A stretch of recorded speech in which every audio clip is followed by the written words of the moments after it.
Hello students, मैं सीमा ma'am. आज मैं आपको गृह विज्ञान में पाठ 4 सामान्य बीमारियां एवं बचाव के बारे में पढ़ाऊंगी। आप सब जानते ही हैं कि ये जो बीमारियां होती हैं ये किसके द्वारा होती हैं।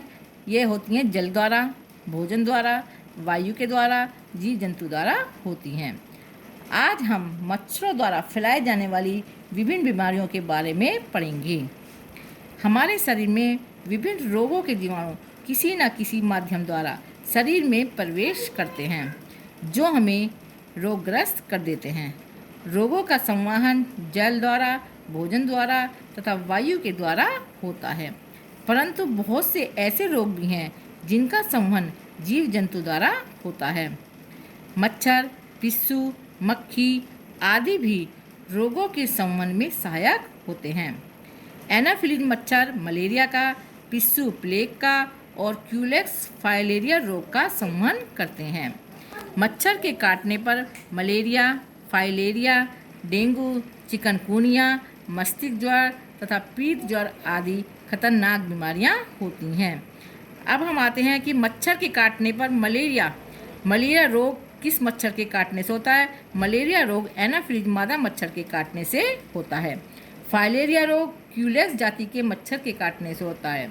डेंगू बुखार यह एडिस एजिप्टी नामक मच्छर के काटने से होता है। चिकनगुनिया ये भी एडिस एजिप्टी नामक मच्छर के काटने से होता है। मस्तिष्क ज्वर जिसे हम एक्यूट इंसेफेलाइटिस सिंड्रोम AES, जापानी इंसेफेलाइटिस JE भी कहते हैं। यह फ्लेवी वायरस से संक्रमित मच्छर के द्वारा होता है। अब हम आते हैं मलेरिया रोग एनाफिलीज मादा मच्छर के काटने से होता है। ये मच्छर जब स्वस्थ व्यक्ति को काटता है तब इसके रक्त में मलेरिया के कीटाणु प्रवेश करके रोग उत्पन्न करते हैं।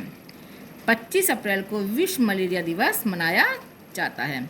इसका उद्देश्य मलेरिया नियंत्रण के प्रति लोगों को जागरूक करना है। अब आते हैं लक्षण। सबसे पहले इसमें व्यक्ति को बुखार आता है, जो बार बार चढ़ता है और उतरता है। बुखार चढ़ते समय ठंड लगती है, रोगी कांपता है, सिर दर्द होता है, कभी कभी उसका जी भी मिचलाता है और पित्त का वमन भी होता है। जब ज्वर उतर जाता है तो पसीना आता है, रोगी को कमजोरी का अनुभव करता है और रक्त की बहुत कमी हो जाती है। मलेरिया से पीड़ित व्यक्ति की देखभाल करते समय निम्नलिखित बातों पर ध्यान देना चाहिए। मलेरिया के रोगी को पूर्ण विश्राम देना चाहिए। सोते समय मच्छरदानी का प्रयोग करना चाहिए। हल्का और सुपाच्य भोजन देना चाहिए और अगर डॉक्टर से जल्दी संपर्क कर मलेरिया की जांच करके इलाज करवाना चाहिए। अब हम आते हैं फाइलेरिया रोग क्यूलेक्स जाति के मच्छर के काटने से होता है। क्यूलेक्स मच्छर कमरे में अंधेरे स्थानों तथा गहरे रंग के कपड़ों के पीछे छिपे रहते हैं। रात को उन स्थानों से निकलकर मनुष्य को काटते हैं और उन्हें रोगी बना देते हैं। इसके क्या क्या लक्षण हैं? पैरों में सूजन आना, चलने में परेशानी होना। अगर ऐसे लक्षण दिखाई देते हैं तो तुरंत डॉक्टर से मिलकर उपचार कराना चाहिए। फाइलेरिया से बचने के लिए भी वही अपनाए जाते हैं उपाय जो कि मलेरिया में किए जाते हैं। डेंगू बुखार एक विषाणु जनित रोग है। यह एडिस एजिप्टी नामक मच्छर के काटने से फैलता है। यदि मच्छर डेंगू बुखार से ग्रसित व्यक्ति को काटकर किसी स्वस्थ व्यक्ति को काट लेता है तो डेंगू वायरस उस स्वस्थ व्यक्ति के शरीर में चला जाता है, जिससे स्वस्थ व्यक्ति को भी बुखार हो जाता है। ऐसे मच्छरों की कुछ खास विशेषताएं होती हैं। इन मच्छरों के शरीर पर काले व सफ़ेद रंग की धारियां होती हैं।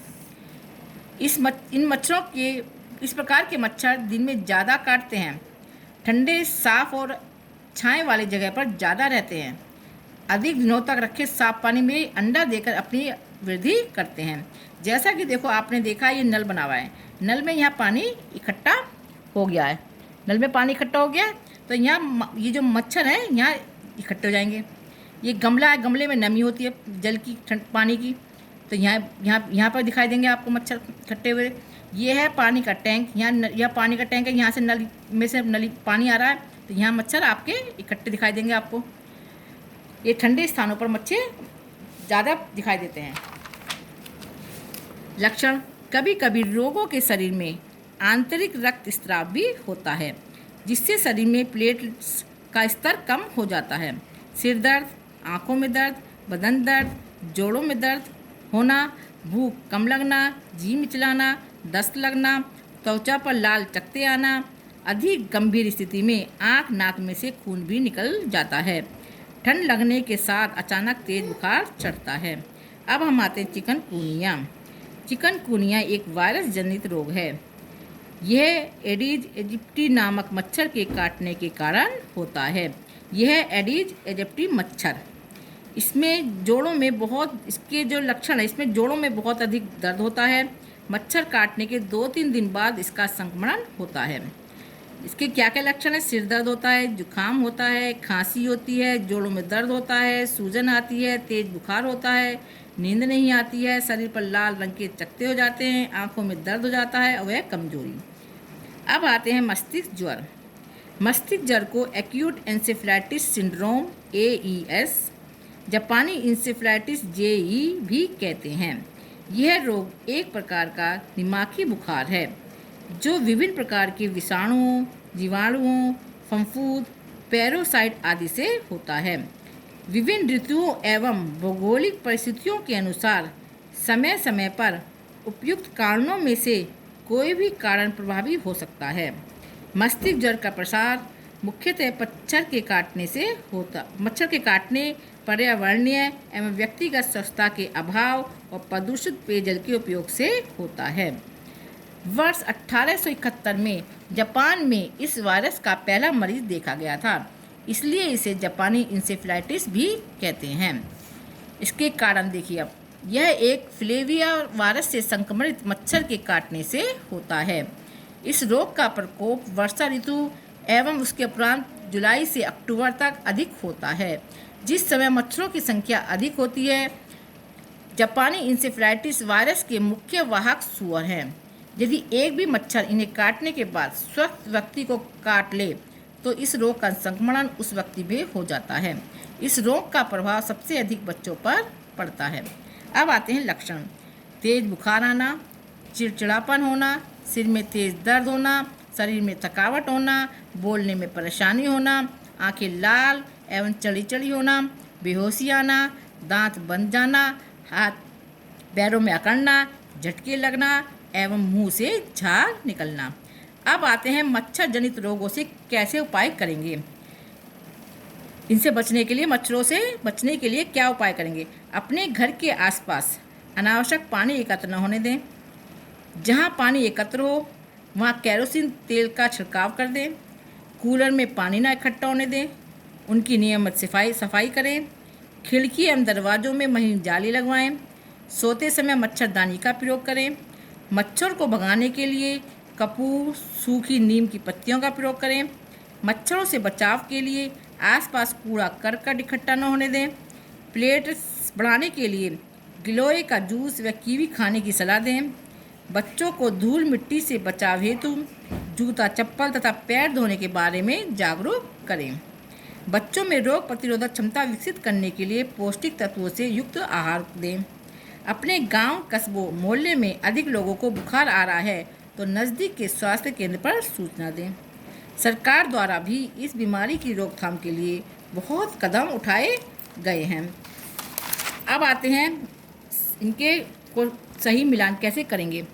एनाफिलीज मच्छर, एनाफिलीज मलेरिया, पिस्सू plague, Culex filaria, dengue Aedes.